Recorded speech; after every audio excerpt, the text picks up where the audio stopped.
The living text. How life is written, read, and corrected. Chapter 1. The molecule nobody looked at.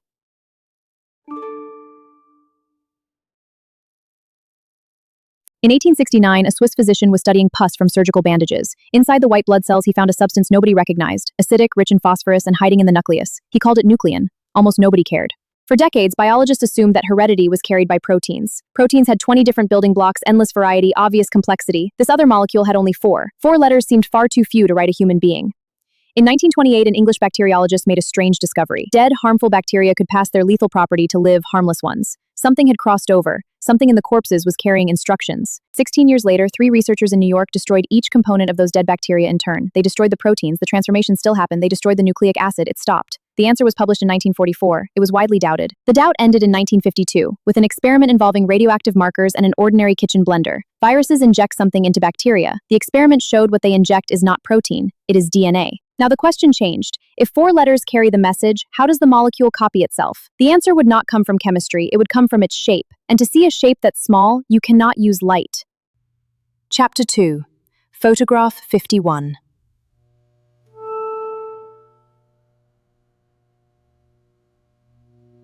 To see a molecule, you fire X-rays through a crystal of it. The rays scatter and leave a pattern of dots on film. From that pattern with mathematics, you can work backwards to the structure. It is slow, difficult, and mostly done by women because it was considered technical work. In May 1952, Rosalind Franklin and her student took an image that would decide everything. It is called Photograph 51. It shows an X, and to a trained eye, an X of that precise geometry means one thing only, a helix. Franklin was cautious. She wanted more data before publishing. Without her knowledge, the photograph was shown to 2 researchers in Cambridge who had been working on models. They understood immediately what they were looking at. There was a second clue, published years earlier and largely overlooked. In any organism, the amount of adenine always equals the amount of thymine. Guanine always equals cytosine. Nobody knew why. It looked like a coincidence. It was not a coincidence. Adenine fits thymine, and only thymine. Guanine fits cytosine, and only cytosine. Like a key in a lock or a word in a translation, each letter has exactly one partner. In April 1953, a paper of barely 1 page proposed the structure. 2 strands, wound around each other running in opposite directions, held together by paired letters. Its final sentence noted, with famous understatement, that the pairing suggested a Nobel Prize was awarded in 1962 to 3 men. Rosalind Franklin had died of cancer 4 years earlier, at 37, and the prize is not awarded posthumously. Whether she would have shared it is a question historians still argue. That her data was essential is not in dispute. Chapter 3. 4 letters.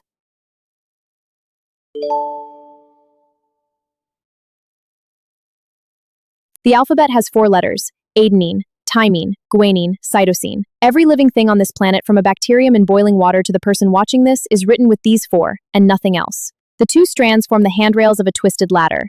They are made of sugar and phosphate, and they carry no information at all. The information is entirely in the rungs, in the order of the letters that bridge the gap. The 2 strands run in opposite directions, head to tail. This detail sounds like trivia. It is not. It is the reason copying DNA is awkward, and it dictates everything about how the machinery works. Each of your cells holds around 2 meters of DNA.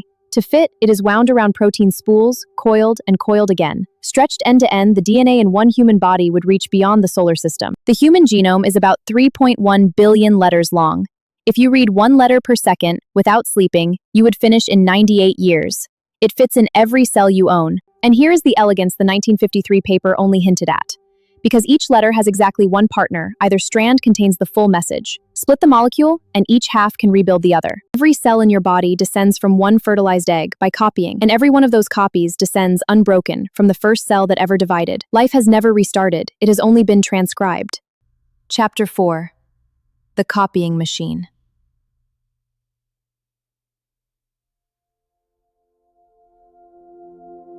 In 1958, 2 researchers grew bacteria in heavy nitrogen, then moved them to light nitrogen, and spun the DNA in a centrifuge. The bands they saw prove that each new molecule keeps one new one. It is called semo-conservative replication. The copying is done by an enzyme called DNA polymerase. It slides along the open strand, reads each letter, and locks the matching partner into place. In a human cell, it adds about 50 letters every second. It also checks its own work. If it inserts the wrong letter, it stops, backs up, removes it, and tries again. This proofreading improves accuracy about 100-fold. Other systems check again afterwards. The final error rate is roughly 1 mistake per billion letters copied. This is an astonishing degree of fidelity. It is also not 0, and that is not a defect. Without errors, there is no variation. Without variation, there is no evolution. The machinery cannot copy the very end of a strand. So chromosomes carry disposable caps, called telomeres, which shorten a little with every division. When they are gone, the cell stops dividing. Aging is written into the copying. When the proofreading systems themselves are damaged, errors accumulate. Cells stop obeying the instructions to stop dividing. Cancer is not an invader. It is a copying error that learned to keep copying. Chapter 5. From Text to Flesh.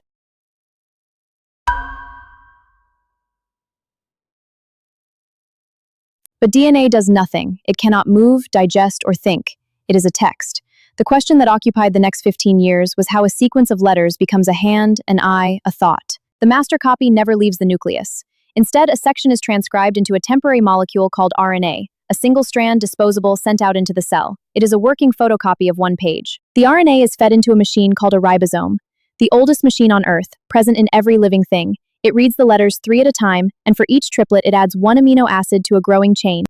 3 letters, 4 options each, gives 64 possible triplets. But living things use only 20 amino acids, so the code is redundant. Several triplets mean the same thing. 3 means stop. In 1961, 2 researchers built an artificial RNA made entirely of the letter U. They fed it into a cell extract. Out came a protein made entirely of 1 amino acid, phenylalanine. UU means phenylalanine. The first word of the code had been read. Within 5 years, the whole dictionary was written. And then came the discovery that still unsettles biologists. The code is virtually identical in bacteria, in oak trees, in jellyfish, in you. Every living thing reads the same words. There is only one plausible explanation. Every organism alive today inherited that dictionary from a single common ancestor. Not a species, a population of cells, roughly 4 billion years ago, whose code we have never stopped using. Change one letter, and the meaning shifts. In sickle cell disease, a single substitution changes 1 amino acid in one protein.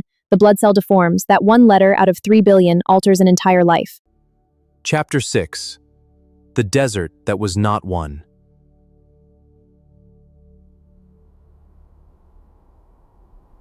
Now for the surprise. Only about 2% of the human genome codes for proteins. The rest, for decades, was called junk DNA, evolutionary debris, riding along for free. It was the wrong word.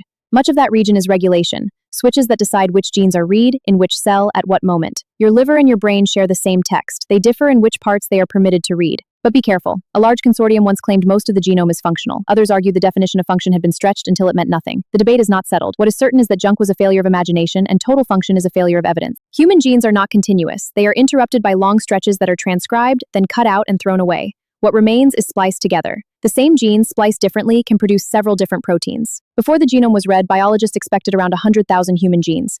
The answer came back near 20,000, roughly the same number as a microscopic worm. Complexity is not in the number of genes, it is in how they are regulated and combined. And the text can be annotated. Small chemical tags attached to the DNA and to its spools, silencing regions without changing a single letter.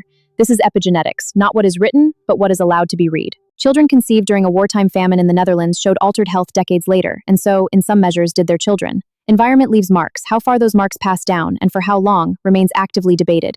Chapter 7. Reading the Whole Book.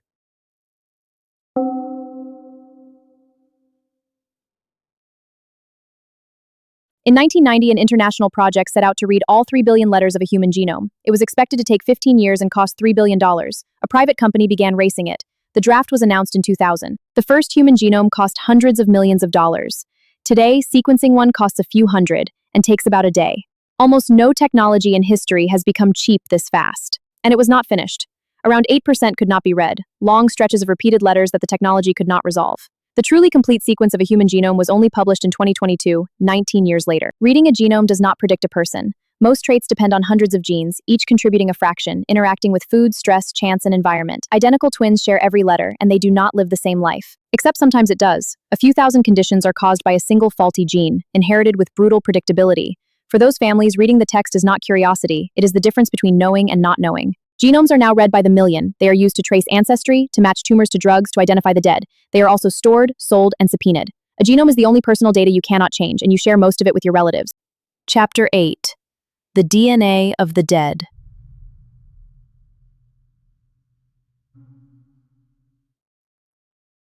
DNA survives death, badly.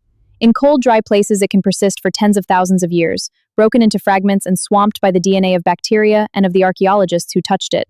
In a Siberian cave, a fragment of a child's finger bone was sequenced. It belonged to no known human species. An entire population of ancient humans was discovered, not from bones or tools, but from a molecule. We call them denisovans. Then came the finding that changed the human story. Neanderthals did not simply vanish. If your ancestry lies outside sub-Saharan Africa, roughly 1 to 2% of your DNA is Neanderthal. They are not extinct. They are diluted. Those inherited fragments are not decoration. Some affect immunity, skin, altitude tolerance. Some raise the risk of disease. You carry in your cells working instructions written by a species that died 40,000 years ago. The work took 30 years, and most of it was failure. Contamination, degradation, ridicule. In 2022, it received the Nobel Prize in Medicine. Ancient DNA has since rewritten the prehistory of nearly every continent. Chapter 9. Writing in it.